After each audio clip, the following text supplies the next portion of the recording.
If you're into street photography, then congratulations. This is your new secret weapon. I've just lied to you, but hey, I needed a hook for this video. I didn't actually lie. Let me explain. I said that if I could only shoot one lens, it would be a 35mm one, but the truth is I would probably go for a 24-70 zoom lens. What I should have said was if I had to shoot only one prime for the rest of my life, it would be a 35mm one. The 35mm lenses might just be your best friends. Let's talk about how, when, and why to use them. Okay, so what are 35mm lenses? On a full-frame camera, 35mm give you a field of view that's almost what your eyes can naturally see.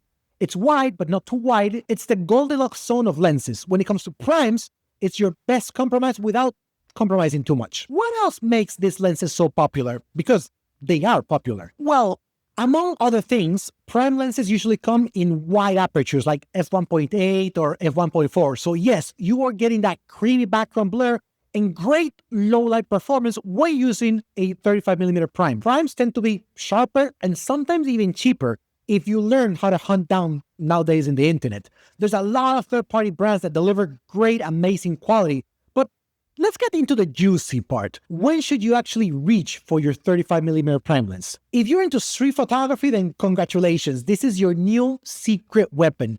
35mm is discreet. It doesn't scream, "Hey, I'm a photographer." And it lets you blend in and capture real moments like candid laughs and weird signs, stolen glances. Plus, it gives you enough of the environment to actually tell a story.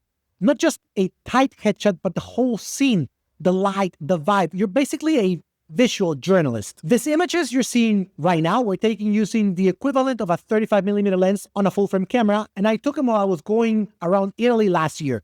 As you can see, the lens is perfect to tell the story the environment has, while also capturing some nice and decent portraits.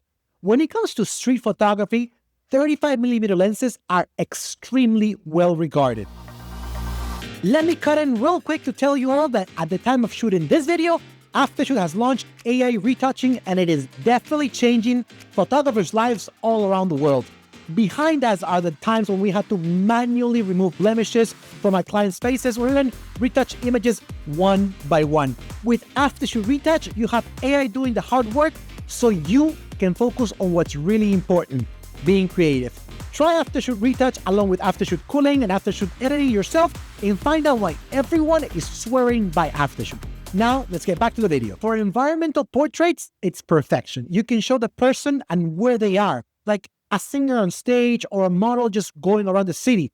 The story in those cases are more in the context, and 35mm give you just enough frame to show your subject, but also how they relate to their surroundings. You want to shoot a landscape? Well, 35mm can do it. You see something cool in the street while exploring around? Yep, 35mm for the win again. You want to photograph your wife posing in front of a monument she doesn't even know the name of? You guessed it, 35mm again. It's wide enough for the scene, fast enough for night shots, and light enough to carry around without sending you directly into the chiropractor's office. Trust me, it happens. But what about events? What about parties or weddings? Well, 35mm is also ideal for those situations. The fact that you have a versatile lens and you're not switching lenses constantly means you won't miss out on any important things that might be going on. Trust me, this is vital during wedding ceremonies. You can shoot details, then you can step back, or you can capture the couple's kiss and the crowd reacting to it all in one shot. And bonus, because it happens, people don't feel as attacked by a 35mm lens. It's not an in-your-face telephoto. It's more like, hey, I'm just here documenting life. Don't mind me. Keep doing your stuff. All right, so you know where to use it. Let's now talk about how to use it. Tip number one is get closer than what you think is close enough. 35mm doesn't compress space like telephoto lenses. So if your subject is small in the frame, it might feel like it's really far away. Step in, don't be shy, but don't get too close. It is still a wide lens. You don't want to distort or warp your subject. Tip number two is use the environment. This is where 35mm shines. Look for cool backdrops, leading lines, layers. Let the space tell part of your story. The good thing about 35mm lenses is exactly that. It shows much more than just your subject. Take advantage of that and fill your frame with much more. Tip number three is watch for your edges. I just mentioned it because it's a wider lens. Things clip into the frame very fast. It's cool when you want your surroundings to speak, but there are some things you want to keep out of your photo, like random trash cans or stray elbows or exit signs. Cut them out. Literally, keep an eye open for those things and just have them out of the frame. Tip number 4 is layer your shots. Foreground, subject, background. With 35 millimeters, you can build depth like a sandwich. And come on, who doesn't love a good photo sandwich? So, in conclusion, is 35 millimeters the perfect lens? Honestly, maybe not for everything, but it comes real close. It's light, it's versatile, it's honest, and it's sharp.